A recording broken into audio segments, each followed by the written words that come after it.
Hey guys, Abyssal Expedition Season 7 is right around the corner, so let's look at how to make sure we do more damage than we ever have before. This time we'll dive right into boss teams since they decide how the rest of the event plays out. I went ahead and took a bunch of different compositions and information and compiled it all, and this season it looks like you can focus on 3 separate boss teams. One built around Mishka, one around Iron, and one around Xul'Rath. The primary team will include Mishka and Grezol. This team will be successful no matter how much life the boss has remaining, but you'll want to use it as much as you can for the first 50%, as the other teams focus on the second half of the boss's life. There are 2 main primary teams, with the difference being the strength of your twins. If you have engraved twins, this team is your best bet. You will want to run this team manually, ulting twins and Mishka at 112, then Hodgkin at 106, and twins again at 103. If your twins don't survive to ult a second time, you'll have better luck with this team. Again, you'll want to run it manually, making sure you ult Mortas, turn on auto until Warwick is about to ult, and then turn off auto, just ult from Mortas from there on out. For secondary teams, we will focus on Iron being the main source of damage. Since he's a ranger, this team will have most success once the boss has less than 50% life. And pending your team's survivability, it could be best for less than 30% health when the boss is enraged. But you'll need some heavy investment in this team. This team can run on auto and has a few variations. If you have an E60 Albedo, the first one is your strongest option, otherwise you can go ahead and use the second. You can also run a third team focused around Xul'Rath. These teams will have most limited window for damage, as he deals the most damage to the boss when there's less than 40% life, and also above 30% life pending your team's survivability. Also ignore my team's upgrades. You'll want the strongest Xul'Rath you can get. Xul'Rath can potentially run auto, but you may need to manual depending on your setup. As a rule of thumb, you'll want Silas to ult Xul'Rath when possible. After this, there are a few random teams that do alright, featuring Awakened Brutus and a handful of trios, duos, and solos you can use. A couple of notable solos you'll want to manually run are Isolde and Thoran. Isolde can deal loads of damage by himself, but is inconsistent running auto. Most players seem to find luck holding his first ult until the high 40 seconds, like 47 to 49 seconds, but it's different for everyone, so hopefully the test feature will be up so you can see what works for you. For Thoran, you'll want to hold all ults until the very end, allow him to die and come back, and then wait until he's almost dead again to cheese as many bugs as you can. If you see any screenshots where Eluard or Thoran deal massive damage, these are misleading and only worked briefly during the beta, but were hot patched and nerfed shortly after. Also, the only new hero I can really see making a difference is Joan, but she wasn't around for the beta, so it hasn't been tested. She will still be pay locked for the live season as well. For the rest of your hero slots, you can find out who else does decent damage for you, or you can slot some carries to take down the mini-bosses. Alright, let's move on to the details for the rest of the event. The 2 sides differ only by bosses. Eluard and Desira on the left side, and Oku and Hodgkin on the right.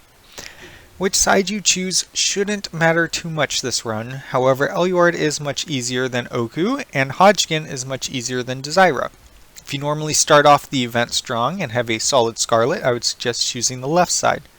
Scarlet will deal heavy damage to him, so slot her just for this, and then swap her out after clearing the second gate. On the other side, rangers like Raku, Kren, and Lucretia deal heavy damage to Hodgkin.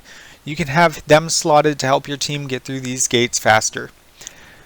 As always, try to use teams that don't feature heroes you'll be using in your final boss compositions to save up as much damage as possible. In terms of what heroes to use and when to slot them, you should start out with your strongest team as usual and try to take as many of the highest camps you can out the gate. Try not to use up too much stamina getting the first 20 tiles, since you will be able to get 5 more once you hit Baron about 8 hours into the event. Ain's Comp is still a great option. Aim for villages that are 1 tier lower than last season, as the enemies received a buff and mages got a nerf. He should still be able to carry you to Viscount when you receive the Relic Soul, and you will want to have 8 heroes of the class you want to carry and upgrade throughout, and 2 carries for either camps or gate bosses coming up. You probably think I'm going to say run with Ranger throughout the event again, but let's look back at the boss teams mentioned before. Considering no team has more than 1 Ranger, picking this class to carry would slow you way down at the end of the event, waiting to upgrade the other classes.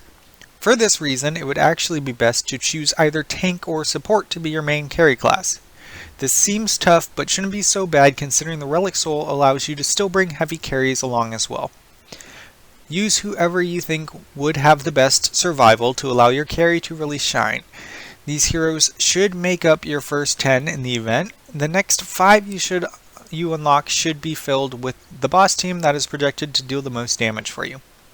You will not want to touch these heroes the entire event. The next 5 heroes you unlock should be the second strongest boss team you have planned.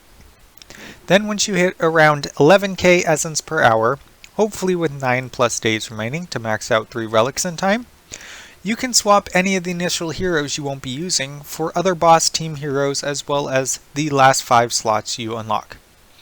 Then all you do is wait for your maxed relics and at the right time attack depending on the team and unleash damage. Now yes, I said 11k essence per hour, but you should be able to do this without any large cities and 1 or just a couple town 2s. That is because these use up too much stamina to be worth occupying until needed for promotion, and realistically you don't need Prince until the very end. You'll want to start with the strongest ones you can take down, then trade them up 2 tiers as you can. Then utilize the large amounts of Town 2s and City 1s for the bulk of your essence gain.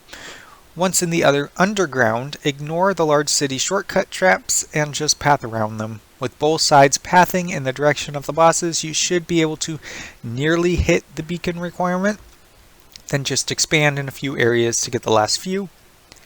Then in the last zone, just finish the path to the boss and get ready to take him down. You can use your solos once you have maxed your first relic, and they should be enough to finish the first boss as a group. At this point, only Stars of Dawn players should go for a large city to go for the promotion to Prince and slot 5 more heroes. Speaking of Stars of Dawn, should your militia use it? Well, it depends. In the past, it was mathematically beneficial to have all your players playing in the event, assuming they were about equal. The new Stars of Dawn has a feature that states spectated stars can get 5 more heroes at Prince, which would actually make it beneficial to fill all 10 slots. However, this wasn't really working right in the beta, and all stars, regardless of being spectated, could fill 5 slots of heroes. Assuming it still works that way, I will refer back to what I said in the past. If you have 70 active players who can do their part and solid damage, then run with 70. Anyone who can't commit to the time or just wants the rewards and won't give effort at the end should spectate. Utilizing the boss teams and conserving your stamina as mentioned should result in you and your militia dealing more damage than you have before. Please let me know if you have any questions or thoughts in the comments. Have fun and good luck this season.